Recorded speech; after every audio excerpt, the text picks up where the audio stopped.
de Connor Bedard parce qu'on parle à quel point il s'est amélioré, mais il l'a fait sur plusieurs aspects. Exactement. Puis moi, ce que je remarque au niveau des matchs joués, là, j'ai comparé, là, il y a le 29 matchs joués depuis le début de la saison. J'ai comparé après 29 matchs joués également dans les dernières saisons. Alors, à sa saison recrue, après 29 matchs, c'était 24 points, moins 15. L'an passé, tu parlais, Fish, qu'il avait régressé, 24 points, moins 10. Alors, tu avais raison. Et là, cette année, 40 points après 29 matchs, une fiche de plus 6, plus engagé, plus déterminé. Ce que j'ai fait dans les dernières semaines, puis des fois, c'est cette donnée-là qui nous met en perspective les choses, là.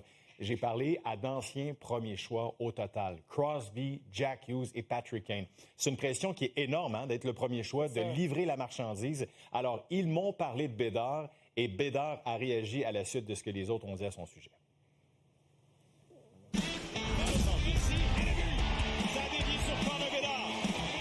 What kind of message do you send to the fans and to Bedard about being the first pick overall and trying to be a good player in the National Hockey League? Well, I mean, I don't think it's the easiest situation he came into either. Like, you know, when I was first overall pick, there was some great players that were drafted ahead of me. Taze, Keith, Seabrook, you know, Sharp, we traded for Sharp. So there's a lot of help. Just be patient. I think that's the biggest thing. It doesn't just happen overnight. You know, there's always a learning curve, and you know, I don't think.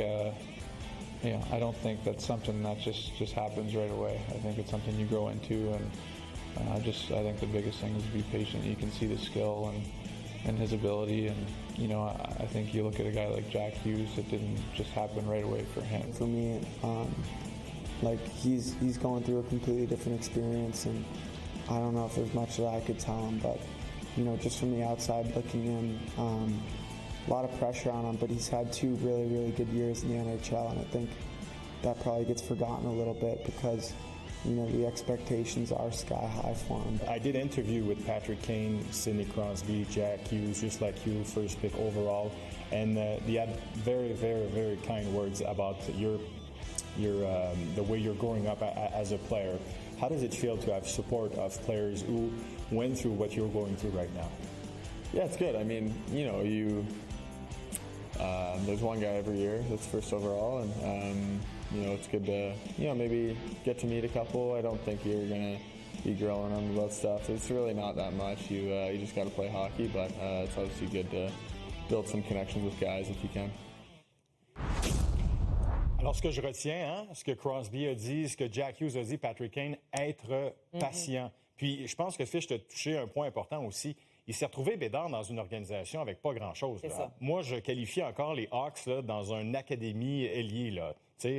On recherche un ailier. Il y a eu Foligno, il y a eu Bertuzzi, il y a eu Colton Dach, Burakovsky, Taylor Hall. Nommez-les. C'est difficile de trouver quelqu'un pour l'aider. Ouais. Mais je trouvais ça intéressant quand Kane mentionnait. Moi, il y avait Taze, il y avait Sharp, il y avait un paquet de joueurs pour l'aider. Crosby, veut pas, il y a eu Malkin. Si t'enlèves Malkin, c'est sûr que Crosby aurait eu une belle carrière, mais ça a quand même vraiment aidé à l'entourer. Même Mario avait joué pour justement épauler Crosby à sa première année. Fait que tu vois déjà l'aide de ces gars-là ont eu. Je pense que Connor Bedard, soit qu'on s'est dit, il va être correct, il a tellement du talent, mais... Ou ça va être le sauveur. Et pour moi, c'était une mauvaise situation pour lui. Et tant mieux si ça l'a pas trop ébranlé, parce que ça aurait pu avoir un impact pas mal plus négatif que ça. Une chose que j'ai remarqué, Félix a interviewé seulement des Des C'est dans son contrat. Il m'a jamais parlé, moi, c'est drôle, hein? Hey, Ça donne de même. tu me parles de top, là, j'ai un tableau pour toi. Là, quand tu regardes les meilleurs pointeurs depuis le début de la saison, là, Ils sont tous là. c'est des premiers choix au total. Là. On retrouve, regarde, McKinnon, McDavid, Celebrini, c'est des premiers choix au total. Bédard, premier choix au total, il est 6e. Netchas, Rantanen ne sont pas mauvais eux non plus. Alors, l'importance, quand on dit qu'il y a des équipes qui se disent, OK, cette année, nous, on y va pour le premier choix, tu peux relancer une organisation puis te retrouver avec le meilleur pointeur quelques années plus tard. Ça prouve une chose, c'est que quand tu repêches, là, 1 ou 5, tu repêches le talent. C'est ça. Le talent. Mais tu sais, des premiers choix comme Bédard puis Celebrini, il n'a pas à toutes les années non plus. Exact. Mais cette année, Kevin McKenna. Exactement. Mais tu sais, dans le cas de Celebrini, regardez les Sharks cette année, c'est pas juste à cause de lui, mais tu devances le processus de plusieurs années là, quand un joueur franchise comme un gars Celebrini ou Bédard. C'est clair. Et on doit voir de plus en plus de jeunes aussi dans les meilleures pointeurs. Il y a beaucoup de jeunes joueurs, même les recrues qui se retrouvent avec des saisons à leur année recrue, avec des saisons de points. Ça aussi, c'est impressionnant. On voit que les jeunes font le saut dans la LNH très jeunes. Ils produisent tout de suite. Oui. Puis, tu sais, Crosby n'est pas dans le tableau. Mais Crosby, il n'y a pas si longtemps, était parmi les meilleurs buteurs de la Ligue. Alors, il y a comme un mix de jeunes et de vieux. Ouais. Un peu comme moi puis le Fish. C'est vrai que t'es vieux, c'est vrai que t'es vieux. Est-ce qu'ils sont tous aux Olympiques? Ben non, je ne sais pas encore. Comment ça? Oh, bon, ça va.